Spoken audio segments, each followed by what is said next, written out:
Assalamualaikum warahmatullahi wabarakatuh. Alhamdulillahirabbil alamin. Wassalatu wassalamu ala sayyidina Muhammadin wa ala alihi wa sahbihi ajma'in. Amma ba'd. Sahabat-sahabat yang berbahagia, semoga selalu dalam ridho dan lindungan Allah Subhanahu wa taala. Kalau kita lihat perjuangan Nabi Muhammad SAW dan para sahabat pada masa lalu, itu sungguh penuh perjuangan dan penderitaan. Karena apa? Karena pada masa itu banyak sekali orang-orang kafir Quraisy yang menentang, yang menghina ajaran Nabi Muhammad SAW. Salah satu sahabat Nabi Muhammad SAW yang menerima siksaan, yang menerima cobaan atau penghinaan dari orang-orang kafir Quraisy adalah keluarga Yasir. Yasir ini menikah dengan Sumayyah binti Khayyat dan punya anak yaitu Ammar.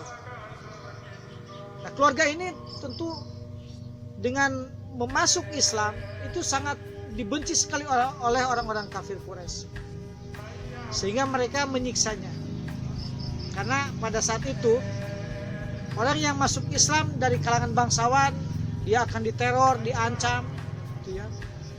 Tapi kalau dari kalangan bawah, apalagi hamba sahaya, dia akan disiksa oleh majikannya, oleh tokoh-tokoh Quraisy pada saat itu.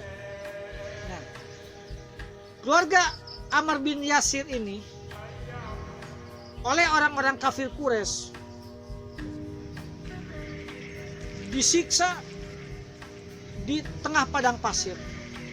Karena orang-orang kafir Quraisy mengetahui bahwasanya keluarga ini sudah masuk Islam, mengikuti ajaran Nabi Muhammad SAW. Sahabat-sahabat yang berbahagia, siksaan demi siksaan itu diterima oleh keluarga ini. Tapi Ammar bin Yasir beserta orang tuanya penuh dengan keimanan, penuh dengan ketabahan menerima segala cobaan ini.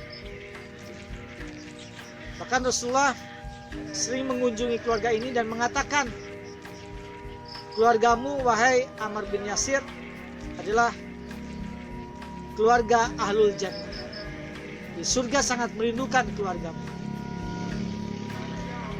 Suatu ketika keluarga ini dibawa ke tengah padang pasir oleh Abu Jahal beserta kawan-kawannya, dan di situ siksa, dibentangkan, dibanjur air panas, sampai ditusuk pakai besi yang sangat panas sekali. Dan keluarga ini dengan keimanannya, dengan keteguhannya, ketakwaannya, tetap berpegang teguh terhadap ajaran Nabi Muhammad SAW. Sampai Sumayyah binti Khayyat, yaitu ibunya Ammar, ini meninggal. Juga Yasir, ayahnya Ammar, ini juga meninggal. Jadi tinggal Ammar, ya. Tinggal Ammar sendirian. Orang-orang kafir Quraisy masih belum puas, terus menyiksa. Sampai Ammar bin Yasir ini tidak sadarkan diri dan dia mengucapkan apa yang diperintah oleh Abu Jahal dan kawan-kawan. Nah, barulah setelah itu Abu Jahal melepaskan Ammar bin Yasir. Tapi alhamdulillah Abu Bakar Siddiq radhiyallahu an itu bisa membebaskan Ammar bin Yasir. Setelah Ammar bin Yasir bebas, Ammar bin Yasir menghadap Rasulullah SAW dan mengatakan dengan sejujurnya bahwasanya dia pernah mengucapkan apa yang diucapkan oleh Abu Jahal dan kawan-kawannya. Bahwasanya dia tanpa sadari dia mengikuti apa yang Abu Jahal perintahkan. Kemudian Rasulullah SAW bersabda, mengatakan kepada Ammar bin Yasir, wahai Ammar bin Yasir, ketika engkau sudah beriman, ya, dan engkau dipaksa untuk mengikuti perintah mereka, sedangkan hatimu tetap dalam keimanan, itu tidak apa-apa. Karena ada surat dalam Al-Quran, ada surat An-Nahl itu ayat 106. Dan di situ dijelaskan bahwasanya seorang yang beriman kemudian dia kafir, maka tentu Allah murka. Tapi kalau yang seorang dipaksa untuk kafir tapi hatinya tetap iman, itu tidak apa-apa. Dan ini dialami oleh Ammar bin Yasir. Nah, sahabat-sahabat yang berbahagia, singkat cerita, Rasulullah SAW hijrah dan Ammar bin Yasir pun ikut hijrah ke Madinah. Setelah masyarakat Islam terbentuk di Madinah dan semakin kuat, Ammar bin Yasir ini mempunyai posisi yang sangat tinggi sekali di samping Rasulullah SAW. Beliau orang yang hebat, yang berjuang dengan sepenuh tenaganya untuk kemajuan Islam. Setiap peperangan beliau ikuti, mulai dari perang Badar, perang Uhud, perang Khandaq, itu diikuti oleh Ammar bin Yasir. Ketika membangun Masjid Nabawi oleh kaum muslimin, Ammar bin Yasir salah satu sahabat yang ikut membantu. Ketika Ammar bin Yasir mengangkat batu besar, itu didekati oleh Rasulullah SAW. Rasulullah SAW mengatakan kepada Ammar bin Yasir, "Wahai Ibnu Sumayyah, engkau nanti akan dibunuh oleh orang-orang pendurhaka."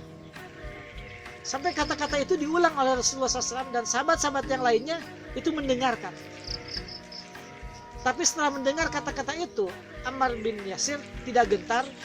Dia semakin cinta kepada Islam, semakin kuat akan keimanan dan ketaatannya kepada Islam. Kemudian singkat cerita, Rasulullah SAW wafat dan Khalifah pertama Abu Bakar Siddiq radhiyallahu an juga wafat, Khalifah kedua wafat, dan sampai kepada Khalifah ketiga, yaitu sahabat Ali karramallahu wajhah. Pada masa sahabat Ali inilah umur Yasir pada saat itu sudah 93 tahun, tapi dia masih membantu peperangan yang diikuti oleh para sahabat yang lainnya juga, yaitu perang Siffin pada masa itu ya. Ketika perang Siffin terjadi, sahabat Ammar bin Yasir ini menjadi bagian dari pasukan sahabat Ali karramallahu wajhah. Dan pada saat itu lawannya itu ya sahabat Muawiyah, karena pada perang Siffin ini sesama Islam terjadi bentrok. Nah, pasukan Muawiyah itu mencoba menghindari sahabat Ammar bin Yasir, karena ingat sabda Nabi bahwasanya orang yang akan membunuh Ammar bin Yasir adalah orang-orang pendurhaka. Sehingga dalam perang itu selalu menghindari. Tapi yang namanya peperangan, kalau tidak membunuh ya dibunuh. Sehingga pada perang Siffin itu Ammar bin Yasir itu menemui syahidnya. Sahabat-sahabat yang berbahagia, kemudian pada saat itu juga Ammar bin Yasir dipangku oleh Khalifah Ali karramallahu wajhah dan dikebumikan dengan pakaiannya.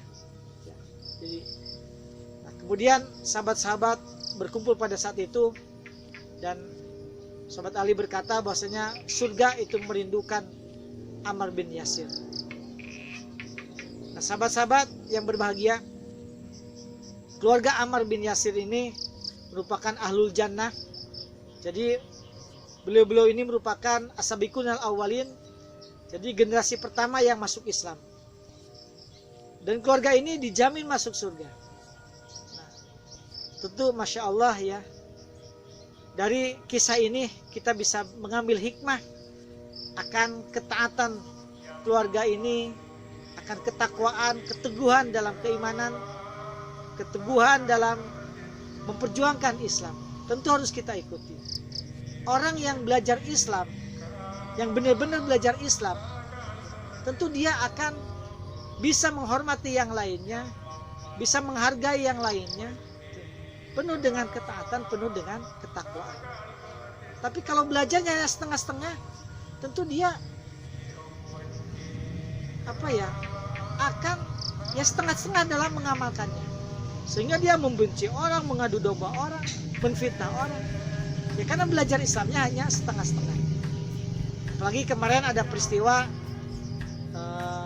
ulama kita yaitu Syekh Ali Jabir itu ditusuk oleh seseorang yang membenci terhadap ulama, membenci terhadap Islam.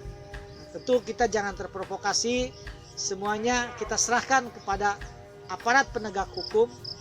Yakinlah kepolisian kita bisa menangani hal ini. Kita percayakan pada beliau-beliau aparat penegak hukum. Dan mudah-mudahan Syekh Ali Jabir ini cepat sembuh dan bisa berdakwah kembali. Sahabat-sahabat yang berbahagia, mari kita jalin jiwa untuk saling menghormati, menghargai akan perbedaan, dan mari kita pererat tali persatuan dan kesatuan bangsa ini. Jangan sampai kita tercerai-berai, jangan sampai kita mau diadu domba, jangan sampai kita mau difitnah. Kita jaga persatuan dan kesatuan NKRI. Semoga bermanfaat. Akhirul kalam. Wassalamualaikum warahmatullahi wabarakatuh.